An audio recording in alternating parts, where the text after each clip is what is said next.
Bonjour et bienvenue dans ce nouveau numéro de votre émission Angle de vue. Une émission débat à laquelle vous pouvez participer via les réseaux sociaux. Depuis quelques jours, mercredi, pour être plus exact, Haïti vit au rythme de la campagne pour l'élection présidentielle. Une campagne débutée sur fond de contestation du CEP, le Conseil électoral provisoire chargé de l'organisation du scrutin et dont la fiabilité est remise en cause aussi bien par la société civile que par des partis politiques. Le défi se révèle encore plus complexe à relever au regard d'une série de faits, incidents et fraudes massives ayant émaillé le scrutin du 9 août. Le retrait annoncé de la course à la présidentielle de Vérité, principal groupe politique du pays. Et comme si tout ceci ne suffisait pas, en plein conflit pour le renouvellement de son personnel politique, Haïti enregistre aussi une crise gouvernementale. Le pays serait-il au bord du précipice? C'est la grosse interrogation qui, dans un premier temps, aura à focaliser l'attention de nos débatteurs. Nous évoquerons ensuite le récent arrêt de la Cour constitutionnelle en RDC, arrêt invitant à l'organisation de l'élection des gouverneurs avant celle provinciale. Une décision qualifiée à tort ou à raison d'ouvrir la boîte de Pandore pour le report de la présidentielle de 2016. Arrêt de la Cour constitutionnelle, synonyme d'un report de la présidentielle de 2016. Nos invités nous exposeront leurs réflexions. Enfin, au menu de ce numéro de votre émission, la Guinée-Bissau avec ses sempiternels problèmes dans le bras de fer qui oppose le président José Mario Vaz à son parti politique, le PAIGC. Le nouveau Premier ministre Bassirou Dia a dû rendre son tablier contraint par la Cour suprême jugeant sa nomination anticonstitutionnelle. Démission forcée du Premier ministre bissau-guinéen, la crise politique relancée une fois pour de bon, ce sera notre troisième sujet du jour. Mais avant le débat, voici le flash. Au Burundi, le numéro 1 de l'armée burundaise a réchappé de justesse à une embuscade contre son convoi Bujumbura. Embuscade au cours de laquelle 7 personnes ont été tuées.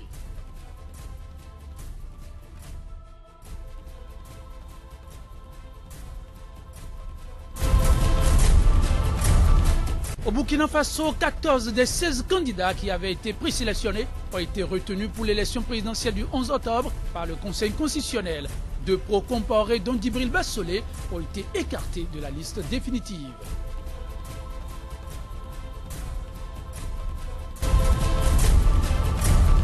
Au Maroc, la reprise des pourparlers de paix interlibyens à en croire l'émissaire de l'ONU pour la Libye constitue le moment de vérité, un moment décisif, incontournable pour la signature à la date du 20 septembre d'un accord politique.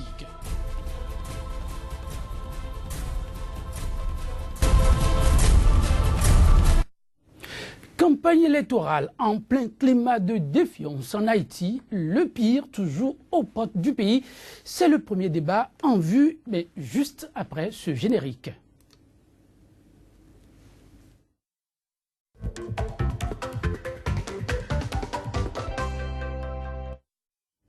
Vincent Folly, bonjour. Et merci d'être des nôtres. Vous êtes journaliste, éditorialiste et directeur de publication du quotidien béninois d'information qu'on ne présente plus, La Nouvelle Tribune. Une fois encore, merci de nous honorer de votre présence sur ce plateau. Bélaminus Capovi, bonjour. Bonjour. Et merci aussi d'être des nôtres. Vous êtes universitaire, docteur en communication politique. Michel Matéli, vous le savez, depuis 2011 qu'il est au pouvoir, n'a pu organiser le moindre scrutin, si ce n'est très récemment, pour ne pas dire à la fin de son mandat, avec des législatives émaillées de violence et de fraude, avec une absence record, seulement 18% de participation. Le contentieux électoral toujours sur tapis, le pays se prépare à aller à nouveau aux urnes, dans une ambiance de forte protestation. Et pourtant, Vincent Folly, Michel Matéli avait promis la main sur le cœur, un nouveau départ pour Haïti. Faire entrer Haïti dans la modernité. Qu'est-ce qui n'a pas marché? Ou que s'est-il passé? Ben, écoutez, merci de m'avoir invité. C'est la première fois que je viens sur votre télé. Je me sens honoré de me retrouver aux côtés d'une sommité du monde universitaire que je ne connaissais pas. Je vais le découvrir. Écoutez, Haïti, c'est un pays qui est à la fois loin et proche du Bénin. C'est le pays d'Amérique qui pourrait s'appeler le Bénin. S'appelait le Bénin. Oui, ce pays Pourquoi nous ce ressemble. parallélisme de forme? Oui, parallélisme parce que ce pays nous ressemble en tout point de vue. Au plan culturel. Au plan culturel, c'est le pays du vaudou. C'est le pays qui a fait connaître le vaudou avant même le pays du vaudou qu'est le Bénin.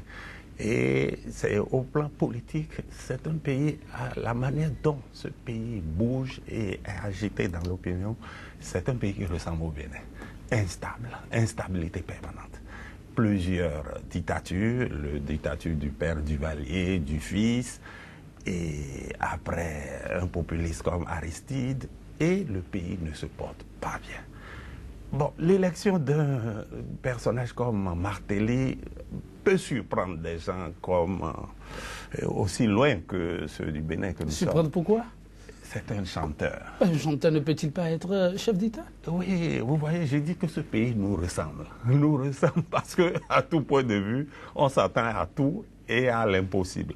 Et tout peut arriver dans un pays comme Haïti, où un musicien peut devenir président.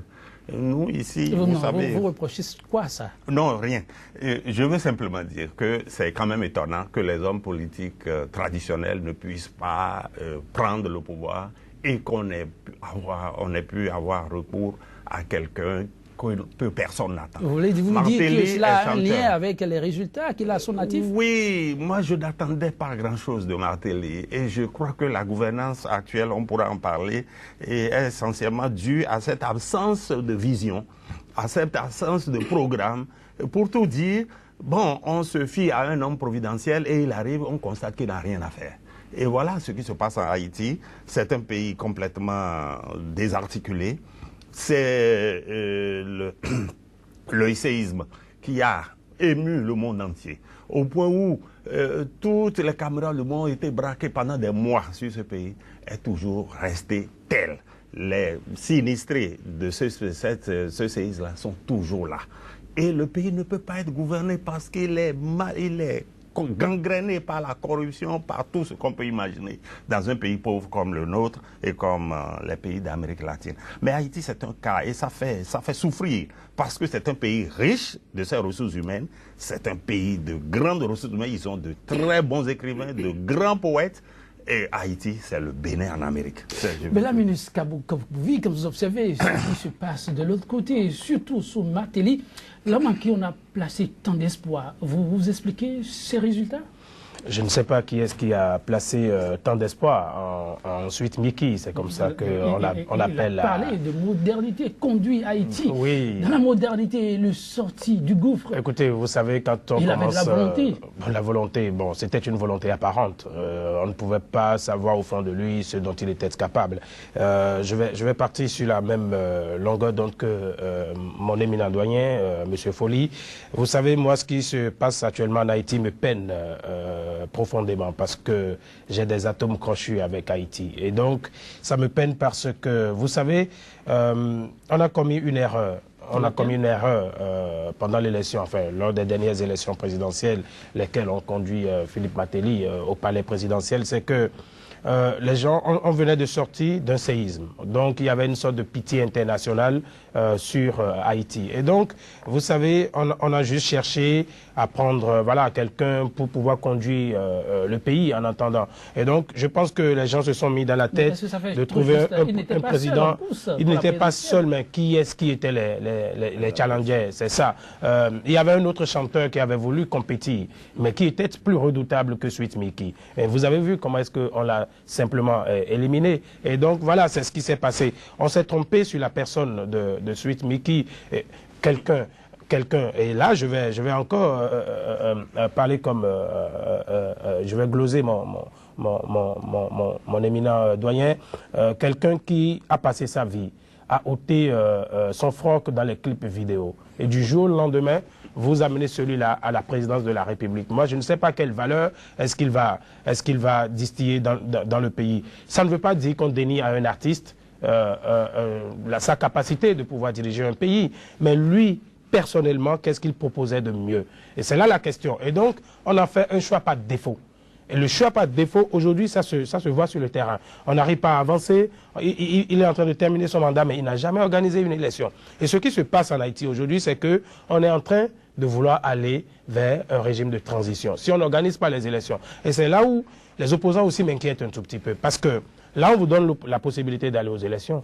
Et vous commencez à critiquer le CEP, et j'aime bien Pierre-Louis Aupon, le président du CEP, et du CEP qui dit, bon voilà, que j'ai l'obligation aujourd'hui d'avoir un entêtement responsable. Parce qu'il faut impérativement organiser les élections. Si on n'organise pas les élections, on tombe dans un vide juridique. Et si on tombe dans un vide juridique, qu'est-ce qui se passe? On sera obligé tout simplement d'aller vers un régime de transition qui pourrait à nouveau déstabiliser politiquement Haïti.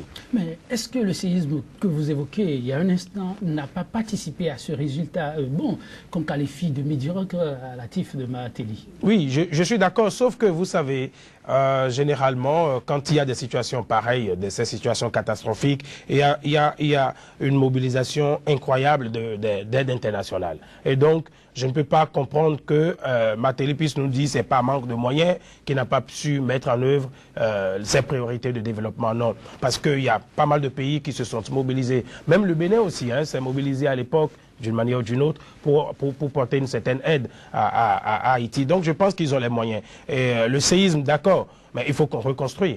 On ne va pas rester là à pleurer éternellement sur le séisme. Ce qui s'est passé est passé. Et maintenant, il faut pouvoir travailler sur le terrain. Et c'est ce qui lui a manqué. J'ai l'impression que Suite Miki, durant tout son mandat, a confondu le palais présidentiel à une scène de concert, à une scène de musique. Qu'à cela ne tienne, Vincent Folly, on a vu l'homme quand même tendre la main à toute la classe politique au début de son mandat. Est-ce que le résultat qu'il a aujourd'hui à son actif lui est essentiellement imputable? Oui et non. Oui, parce que il a suscité de l'espoir. Mon confrère, mon interlocuteur de ce matin a dit exactement ce qu'il fallait dire. Fallait-il placer de l'espoir en ce monsieur? Bon, oui, mais le pays sortait de cette situation chaotique. Et vous voyez, les peuples, c'est l'instinct grégaire. On veut quelque chose de nouveau. Et Haïti avait déjà tout essayé, les militaires, les hommes politiques, les hommes d'affaires, et ça n'a rien donné. Alors, bon, on s'est jeté dans les bras de quelqu'un qui vivait aux États-Unis. Vous l'avez appelé Suite Miki, mais son nom même l'indique. Il parle, moi je crois qu'il parle même plus anglais que français. Cela dit, c'est les Haïtiens, ils l'ont désigné, mais il y avait trop de problèmes. Le séisme, vous avez dit tantôt que le séisme, oui, on ne fallait pas rejeter la faute sur le séisme. Mais les grandes puissances ont donné, ils ont promis. Mais est-ce qu'ils ont donné tout ce qu'ils voulaient? Moi, je suis sidéré de remarquer encore que les séquelles de séisme sont encore là. Des gens logent encore dans des tentes au XXIe siècle. Il y avait le président Clinton. Là-dessus, on n'a pas suffisamment entendu, le président non plus. Lequel Martelly, on ne l'a pas entendu. Oui, mais... Si ceux-là n'ont pas tenu leur engagement, c'est à lui quand même de rappeler les autres par rapport à... Oui, mais moi, je n'ai pas beaucoup vu Martelly. J'ai l'impression, comme il a dit, qu'il se croyait encore sur scène. Il n'a pas pris en main les problèmes de ce pays qui étaient gros comme ça, qui étaient grands comme ça. Les problèmes d'Haïti, c'est des problèmes insolubles. C'est un pays pauvre, fait de roches et de... Il n'y a pas de richesse à Haïti. C'est un pays de rochers qu'on n'a pas acheté. C'est des gens qu'on a amenés là-bas. Il n'y a pas grand-chose en Haïti. Il faut quand même le déplorer. À côté, la République dominicaine est plus prospère. Mais Haïti, c'est le malheur de sa classe politique. C'est la classe politique. Regardez, on m'a dit, avant de venir ici, j'ai fait des recherches, on m'a dit, il y avait 1855 candidats pour les législatives. Excusez du peu. 1855. Pour combien de sièges? 139 sièges seulement. Des 139 sièges, il y avait 119 de députés à élire et 20 la preuve de la vitalité démocratique du pays? Oui, on peut le dire, puisque la possibilité est laissée à tout le monde de se présenter à n'importe qui et tout le monde. Les gens veulent postuler, ils n'arrivent pas à le faire. Mais en Haïti, c'est possible. Oui, 1855 pour 139 sièges. Qui? On aura des députés de qualité, vous trouvez? Bon, ça me rappelle la situation de notre pays. Et je dis, Haïti, c'est le Bénin en Amérique. Et en tout et pour tout, ça nous ressemble. Notre classe politique, la classe politique haïtienne, c'est la même chose. Mais ils sont brillants. C'est ça qui désole. Mais je crois que Haïti manque d'un homme de vision. On a cru voir ça dans le père Aristide, parce que avant qu'il ne vienne au pouvoir, il avait suscité beaucoup d'espoir par ses sermons dans les églises, mais il a été une déception complète. Il est tombé dans les mêmes défauts que les politiciens. Alors, n'est-ce pas le pouvoir qui change? Vous l'avez dit, Aristide, c'était l'espoir aussi, l'espoir incarné, mais ça n'a pas marché. Est-ce fondamentalement l'homme ou c'est le pouvoir qui corrompt, comme le dit l'autre? Et oui et non, mais moi je veux que mon collègue réagisse là-dessus. Mais comment vous l'appréciez? Je pensais qu'il était haïtien, mais je crois qu'il avait tellement de précision. Non, je ne suis pas haïtien. J'ai l'habitude, j'ai des atomes quand je suis avec Haïti. C'est un pays que j'aime particulièrement. Vous y êtes allé? Je suis allé à plusieurs reprises. Ah, moi pas. Non, je pense que Haïti n'est pas complètement pauvre. Il y a quelques lithium qui sont dans le sous-sol de l'Haïti. Et donc, à une époque... trompé en disant qu'on peut conduire Haïti vers la modernité. Oui. C'est rêver, les Haïtiens. Oui, mais on n'a pas besoin de richesses minières pour conduire un pays à la modernité. Je suis désolé. Voilà, le Japon n'en a pas. Le regret n'a pas été suffisamment accompagné. Mais qui devrait l'accompagner? Mais il n'a pas vu les acteurs politiques l'aider. Les acteurs politiques, non. Il a voulu mettre en place ce qu'un certain président a voulu mettre en place au Bénin dès son élection en 2006, une sorte de démocratie consensuelle. Tu ne peux pas être président de la République et vouloir que toute la classe politique te soutienne. Ça n'existe pas. Une démocratie consensuelle, ça n'est pas une démocratie. On va vers l'autoritarisme, tout simplement. Et donc, c'est ce qu'il a voulu faire. Parce qu'il est star de la musique, il a voulu que tout le monde se rallie à lui pour avoir une sorte de, une sorte de consensus comme ça, voilà, au sommet de unanimisme comme ça, au sommet de l'État. Ça ne se passe pas comme ça. Et donc, je pense que dès qu'il a commencé à avoir une véritable opposition en face, il s'est ébranlé un tout petit peu. Et donc, il a perdu les pédales. Il a tout simplement perdu les pédales. Et ce qui s'est passé, je reviens là-dessus, ça nous ramène au mode de dévolution du pouvoir politique dans nos États.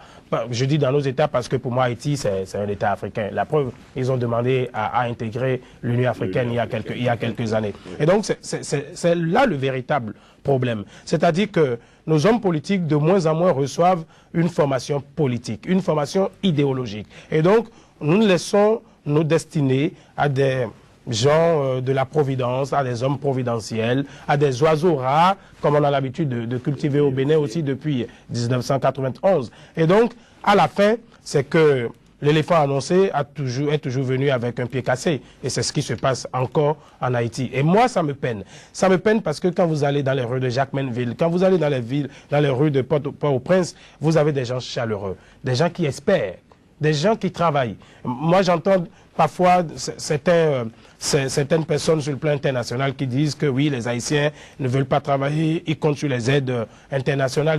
Je pense que c'est un faux serment. Quand moi je vais en Haïti, je vois des gens qui peinent quotidiennement, qui transpirent quotidiennement sur le terrain. Et quand vous allez dans des bidonvilles et vous voyez les conditions dans lesquelles les gens vivent, ça vous interpelle. Et c'est là où je dis, Martelly a tout simplement échoué, lamentablement échoué, parce que on l'a jamais vu, presque jamais vu sur le terrain aux côtés de ceux-là. Vous savez quoi? Depuis que on a eu ce séisme, moi j'avais des amis qui m'étaient très très proches, qui sont rentrés définitivement. On vivait en Belgique tous ensemble à l'époque. Ils ont décidé automatiquement de démissionner de leur boulot et de rentrer. Je pense notamment à une médecin, exactement, Dr Damus Ruth, qui a décidé du jour au lendemain de démissionner de son poste et de partir s'installer au pays pour pouvoir aider. Le sens du patriotisme.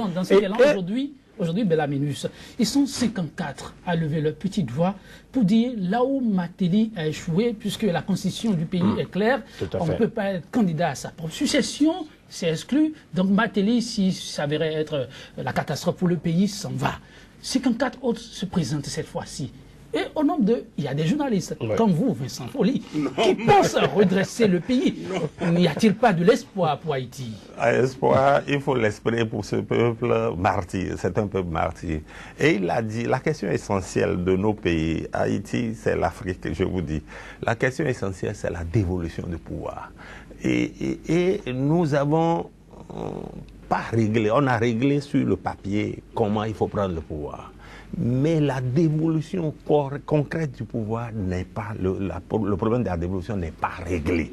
C'est-à-dire, nous en arrivons, comme chez nous, à nous demander à la fin d'un deuxième mandat, mais si le tenant du pouvoir ne va pas tenter de réviser. Chaque fois, nous nous posons ces problèmes. Oh, nous avons réglé ça. Mais qu'est-ce qui fait que nous sommes toujours en train de trembler? Parce que le pouvoir lui-même est fragile, nos institutions ne sont pas fortes, et on se demande que Haïti, c'est un mandat unique. De combien? 7 ans? Si.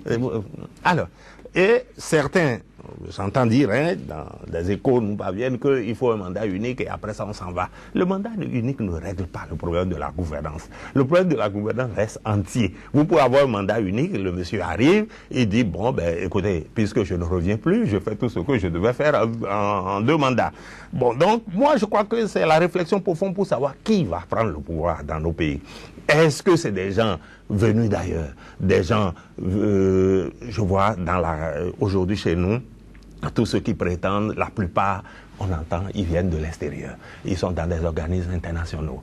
Et ça fait, parce que nous avons ce culte de l'organisme international. On se dit, oui, il s'est fait valoir là-bas, donc ici, il va bien diriger. N'importe quoi. Il faut quoi je ne crois pas. Je crois que la politique, ce n'est pas une génération spontanée. Il faut apprendre à faire la politique. Et Martelly était un musicien. Il restait dans son créneau, ça marchait. Mais le peuple avait soif de quelque chose de nouveau. Et on dit, bon, pourquoi ne pas essayer? Et on essaye quelqu'un qui ne s'y connaît pas. Il vient, il tâtonne. Ce n'est pas une façon de dédouaner les acteurs politiques. Je ne dédouane pas, je les accuse. Parce que, oui, je les accuse. Et l'homme est arrivé. Ceux-là qui savent faire, qui connaissent la gestion de la société, oui, qui ont l'art de la politique, oui, et pourquoi ne pas l'accompagner? La société, elle appartient à tout le si monde. ceux-là étaient compétents, s'ils n'étaient pas médiocres, quelqu'un comme Martelly ne serait pas venu. Nous sommes dans un pays où des choses aussi se passent. Si les acteurs politiques sont à la hauteur, il n'y a pas de raison que d'autres qui ne sont pas du sérail puissent venir. C'est parce qu'il y a le vide. Et la nature a un horreur du vide, les gens viennent combler. Et je comprends, vous comprenez ce que je veux dire. Je suis dans une maison où des choses vont se passer, où quelque chose se passe. Et j'imagine que vous voyez ce que je veux dire. Lorsque nous voyons des acteurs étrangers à la politique intervenir dans la politique, c'est toujours la catastrophe. Moi, je suis peiné de voir que les acteurs politiques ne bougent pas dans notre pays. En Haïti, la nature aurait du vide. Là, la question se pose à nous tous. Si c'est comme ça, définitivement, les acteurs politiques... Oui, mais quand ils arrivent, quand d'autres acteurs arrivent, ils ne sont pas dans la politique, ils constatent alors qu'ils ont affaire à des requins. Donc le Parlement, c'est un nid. Je vous dis que Haïti, c'est une classe d'intellectuels de haut niveau. Au Parlement, on ne pardonne pas. Et les gouvernements changent. C'est un régime semi-présidentiel, si je ne m'abuse.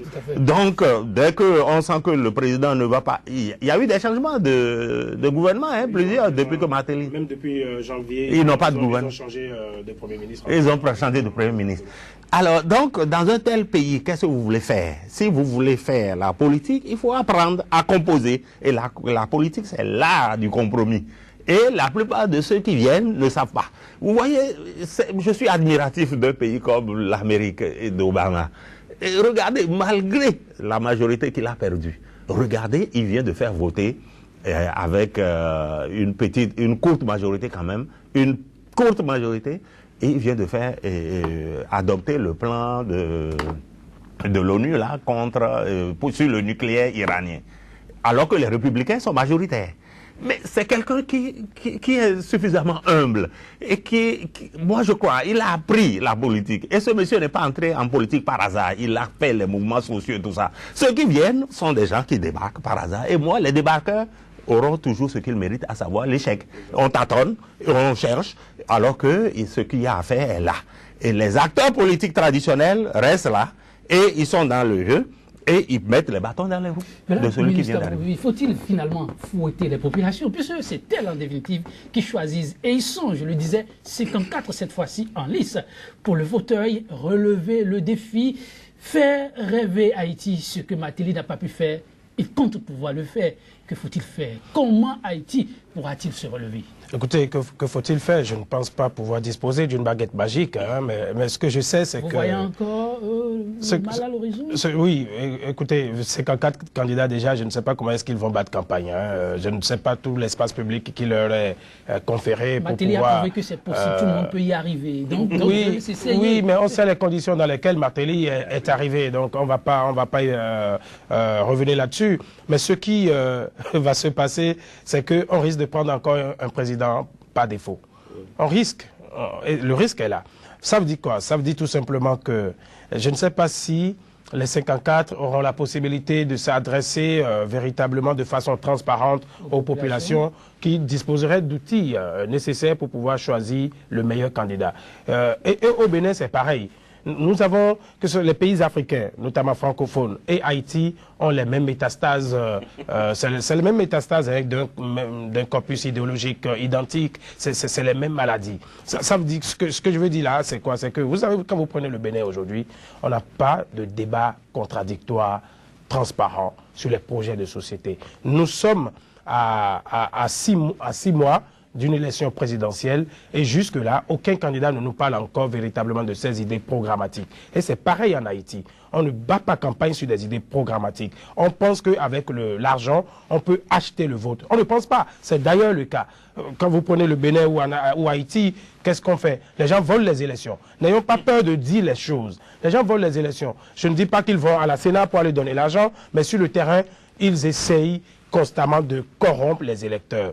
On se taille les chemins dans les rochers, on déverse l'argent et à la fin, on est élu, on est fier. On se ment à soi-même. On dit oui, j'ai été le meilleur, mais en réalité, c'est l'argent qui a été le meilleur. Et à la fin des comptes, on a toute une population liguée contre soi et on commence par accuser les opposants à tort et à travers. Mais la réalité, c'est tout autre. C'est parce qu'on n'avait pas de vision, on n'avait pas de ligne idéologique, on n'avait pas de programme. Et donc, qu'est-ce qu'on fait? Comme le disait M. Folly, on tâtonne, on pioche, on tâtonne, on pioche, on tâtonne, on tombe, on se relève, on retombe, on se relève. Et à la fin, on n'aura rien réalisé et c'est les populations qui perdent. Et le défi, tout de suite, pour Haïti, c'est pouvoir obtenir la confiance ou retrouver la confiance du CEP, le Conseil électoral permanent, qui tâtonne. En tout cas, aujourd'hui, c'est la constatation générale.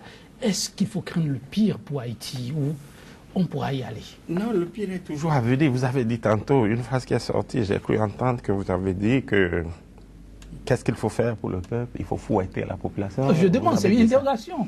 Oui, mais la population. Haïti, c'est le Bénin. C'est la majorité de la population est analphabète.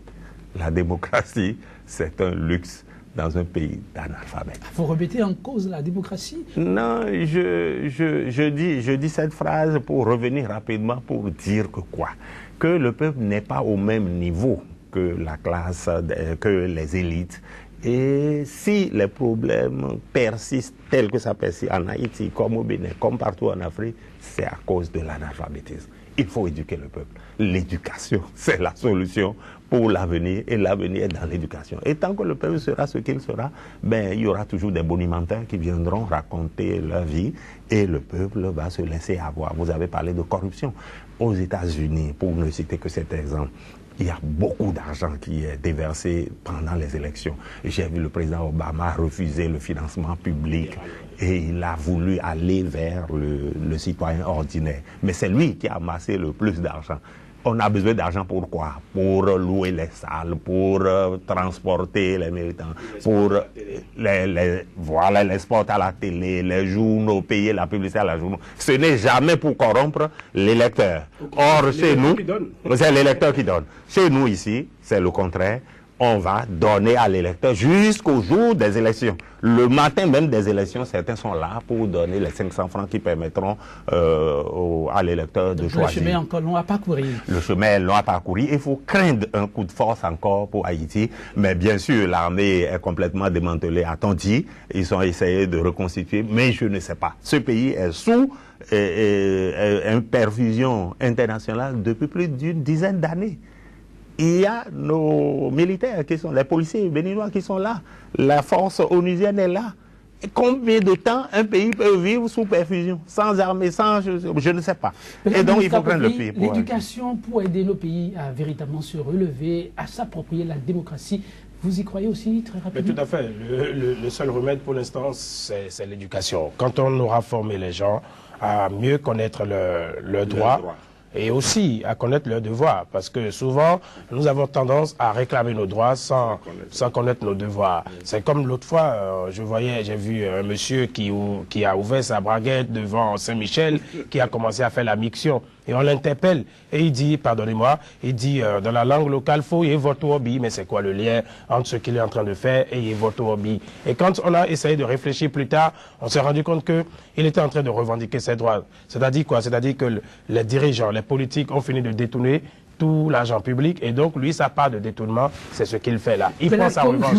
C'est dommage. On va passer très rapidement au second thème de l'émission du jour, mais avant l'escale en RDC, juste ce générique.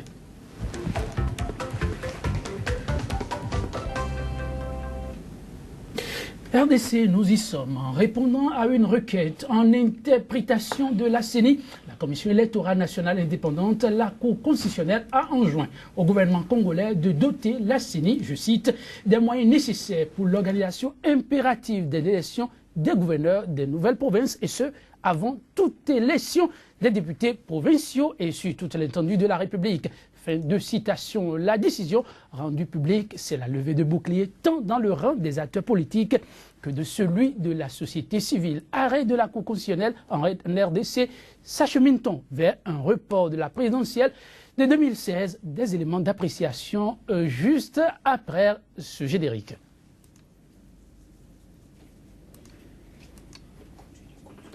Ah oui, cette émission se poursuit, m'autorise le réalisateur, et c'est avec Vincent Folly et Bellaminus Kakobi. Bellaminus Kakobi, trop de bruit pour rien au pays de Kabila, où on a raison de craindre le pire pour ce pays. J'aime bien votre question. Ben, écoutez, les bruits en République démocratique du Congo, ça ne date pas d'aujourd'hui. Et donc, voilà, on est... Dans le chien aboie, la caravane passe. Ben oui, je pense que... Non, ce qui se passe là-bas, il faut arrêter de plaisanter. C'est le drame africain. C'est le drame africain. Même Dr Spock ou Françoise Pernaut, que je lisais à l'époque, ne se permettaient pas de telles inepties. On est en face d'un chef d'État qui a fini ses 2 mandats constitutionnels, qui sait qu'il doit organiser les élections et qui veut manifestement foutre la pagaille dans la maison pour qu'on n'organise pas les élections à temps, alors qu'il a déjà joué des prolongations. On sait comment il est venu au pouvoir, il a déjà écumé les arcanes du pouvoir pendant quelques temps avant qu'on organise les premières élections dites démocratiques et transparentes. Et donc voilà, c'est ce qui se passe aujourd'hui. C'est le drame africain. C'est pareil dans la plupart des États africains. Le drame africain, vous y croyez? Parce que l'arrêt en question concerne des élections spécifiques. Est-ce qu'on n'est pas en train là d'aller chercher la petite bête noire là où elle n'est pas? Non. Je crois que ce qui arrive, la décision de la Cour constitutionnelle ou du Conseil constitutionnel, comment ils appellent ça? Ils appellent là-bas Cour constitutionnelle. Cour constitutionnelle. Conseil constitutionnel, et n'est que le couronnement d'un certain nombre de faits ou d'actes posés par le régime qui montrent qu'il ne veut pas partir. Là, le Zaïre, le grand, la République démocratique du Congo est un cas d'école. S'il vous plaît, Vincent Folly. Oui. Joseph Kabila, il n'est pas le chef de la Cour constitutionnelle, il est le chef de l'exécutif. Oui, merci. Il y a jusqu'à preuve de contraire séparation de pouvoir là-bas. Nos institutions ne sont pas encore fortes. La séparation des pouvoirs n'est que virtuelle. Je vous dis, ce qui se passe au Congo, c'est encore un exemple, et parmi plusieurs, de ce que les chefs d'État tentent. C'est une autre technique qui est expérimentée. Moi, j'observe qu'il y a plusieurs. Au Burundi, vous voyez quelqu'un qui va, qui préfère la confrontation, j'allais dire, frontale. Il y va, et au forceps, et réussit à faire ce qu'il a fait. Vous voyez, le pays est en c'est une autre stratégie en RDC. C'est une autre stratégie. Au Congo-Brazzaville, c'est un monsieur qui dit, bon, on va discuter. Nous discutons, et il demande aux opposants même de venir dire ce qu'ils ne veulent pas dire, ce qu'ils veulent dire. Et ils sont en train de discuter. Après les Jeux africains, là, ben c'est terminé. Il va passer à la vitesse supérieure pour faire ce qu'il veut faire, à savoir changer la Constitution. qui jusque-là n'a pas de défaut, hein, mais c'est que lui, la Constitution lui interdit de faire un troisième mandat. Lui, il veut refaire la Constitution, c'est tout. Il veut prendre une autre Constitution. Au Congo démocratique, la stratégie est tout autre. On voit un président qui louvoie, qui utilise des astuces, qui doit partir en 2016. Et 2016, c'est l'année prochaine. Mais c'est un pays continent, le Congo démocratique. C'est un pays immense, avec tant de problèmes. Lorsqu'on dit, il y a des problèmes démocratiques... On peut comprendre le report de ces élections. Non, on ne peut pas comprendre, parce que tout est fait pour ne pas organiser justement. Et on peut faire autrement. Et Kabila le sait. La classe politique, c'est ça. Mais le drame dans tous nos pays, c'est que nos classes politiques valent ce qu'elles valent. Regardez le Burundi. Quelqu'un comme Agathon Rwasa, opposant pur et dur de Nkurunziza. Au lendemain des élections, d'abord, il se présente aux élections alors que tout le monde avait demandé à boycotter. Lui, il se présente, il se fait élire député et il prend le poste de vice-président de l'Assemblée. Il sillonne actuellement le continent pour passer la balle par rapport pour dire non, Nkurunziza a déjà fait la paix avec son opposition. Je ne sais pas s'il convainc grand monde puisque la situation est toujours tumultueuse au Burundi. Donc, au Congo démocratique, c'est une stratégie d'usure du pouvoir que le pouvoir utilise. Il l'utilise pour user les opposants.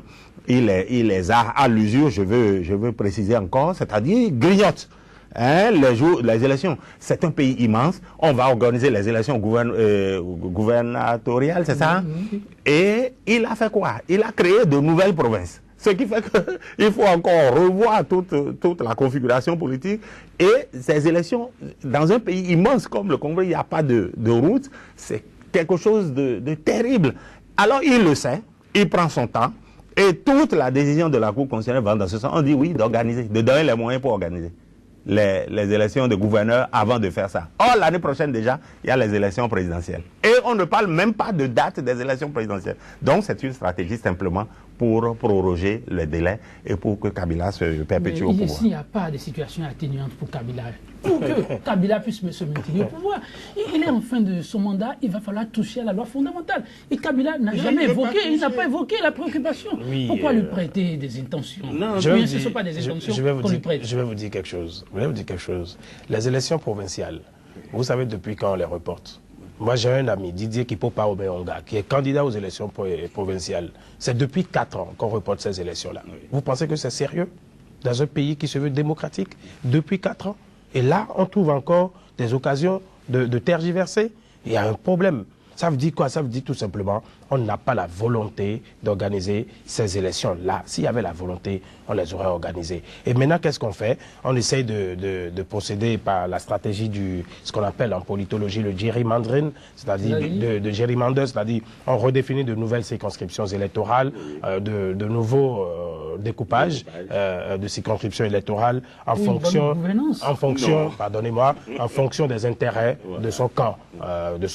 Parce qu'on sait qu'avec ces nouvelles circonscriptions-là, on pourrait mieux frauder les élections. C'est simple. On étudie ça dans les écoles de sciences politiques. Et c'est ce qu'ils sont en train de faire. Et c'est dommage parce que les Africains n'ont pas encore réussi, enfin les dirigeants, certains dirigeants africains, n'ont pas encore réussi à sortir de la conception historico-monarchique du pouvoir. C'est-à-dire qu'on a souvent tendance à dire que le chef, il est chef à vie.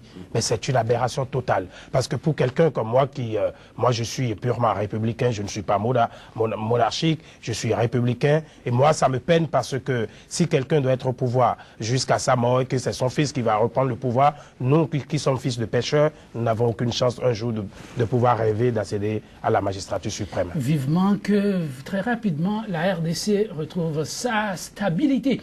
Ce n'est pas exclu, cela peut bien arriver. Alors, avant d'aborder notre dernier pan de cette émission, le flash d'information avec la réalisation. Au Burundi, le numéro 1 de l'armée burundaise a réchappé de justesse à une embuscade contre son convoi à Bujumbura. Embuscade au cours de laquelle 7 personnes ont été tuées.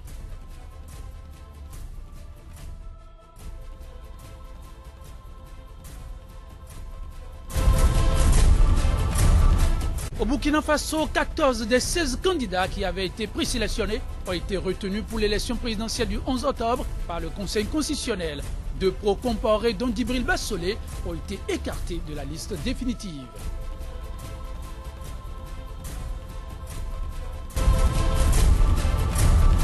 Au Maroc, la reprise des pourparlers de paix interlibyens en croit l'émissaire de l'ONU pour la Libye constitue le moment de vérité, un moment décisif, incontournable pour la signature à la date du 20 septembre d'un accord politique.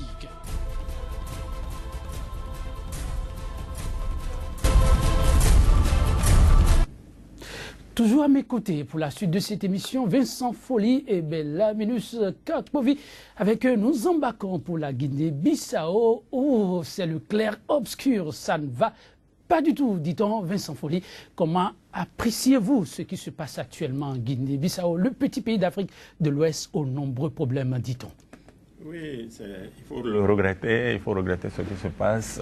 Je crois ce pays qui a connu un très grand leader, qui est mort très tôt, dans les années 70, en 72 si je ne m'abuse, Amilcar Cabral. Et s'il était dans sa tombe, il devait se retourner pour voir ce qu'est devenu ce pays qu'il a voulu construire, arraché à la domination portugaise. Ce qui se passe est tout simplement triste. C'est son parti, le PAIGC, c'est-à-dire le parti de l'indépendance pour l'indépendance de la Guinée-Bissau et des îles du Cap-Vert, le PAIGC qui crée le problème. C'est au sein de son parti que le président élu, qui est membre du parti, a commencé à semer ce qu'il a semé, à savoir limoger le Premier ministre, qui est de son camp, pour des raisons que lui seul connaît. Il en nomme un autre, la Cour constitutionnelle casse et dit que la loi dit de choisir le Premier ministre, que ce n'est pas le président qui choisit, c'est le parti qui a gagné les élections qui choisit. Or, le parti qui a gagné les élections, c'est le PAIGC. Il est dirigé par le Premier ministre Domingo. Et voilà, c'est le retour à la case départ. Qu'est-ce que le président va faire? Est-ce qu'il va le renommer? On attend de voir. Sinon, ils vont encore vers une coup de force. Vous avez bien souligné que c'est son parti. Est-ce qu'il ne doit pas soumission à son parti? Puisque son parti lui dit, va dans telle direction. Oui, normalement, ça devait être ça. Un parti a gagné les élections, il organise le pouvoir. Moi, je ne sais pas ce qu'il lui a pris. Je n'ai pas trop suivi la situation en Guinée-Bissau, les problèmes qu'il y avait. Il y a certainement des problèmes de personnes. C'est la question aussi des partis politiques. Nous avons dit tantôt que les acteurs politiques ne sont pas à la hauteur. Et voilà le cas. Un parti comme le PAIGC, qui a une idéologie, qui est venu au pouvoir de la manière dont on sait, a les problèmes qu'on a, c'est-à-dire les problèmes des petits partis d'Afrique. On nomme un Premier ministre, ça ne me plaît pas, on change un autre, alors que la loi dit que c'est le parti qui est dominant, qui a gagné les élections, qui choisit. Et le parti désigne quelqu'un, il ne s'entend pas avec lui. Donc il y a des problèmes de personnes au sein des partis. Et ça veut dire que la question idéologique n'est qu'un épiphénomène. Les gens, ils ne clament la démocratie ou ne clament l'idéologie socialiste quand ça le chante. Quand ça la chante, alors, ça les arrange. Le PAIGC en passe de conduire la Guinée-Bissau tout droit dans le mur, vous le pensez aussi? Ben, écoutez, c'est pas aujourd'hui que la Guinée-Bissau va dans le mur.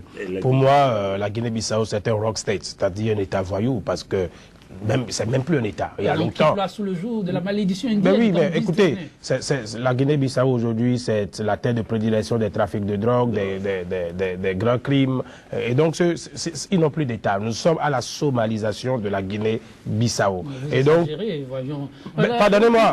Un chef suffisamment charismatique qui dit le Premier ministre ne l'accompagne pas suffisamment dans ses tâches.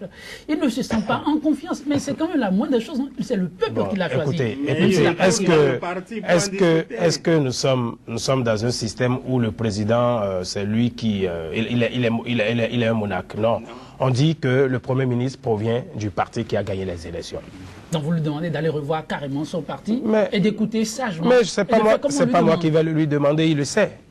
Il sait, les tests sont là. Nos dirigeants africains ont un problème avec l'application des tests. Nous avons souvent de très bons tests. Et c'est l'applicabilité qui pose un problème.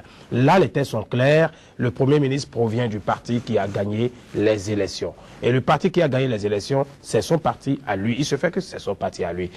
Tu as un Premier ministre, tu dis oui, bon voilà, sa tête ne me plaît plus, ne m'accompagne pas, peut-être insuffisance de résultats. On retourne vers les instances du parti.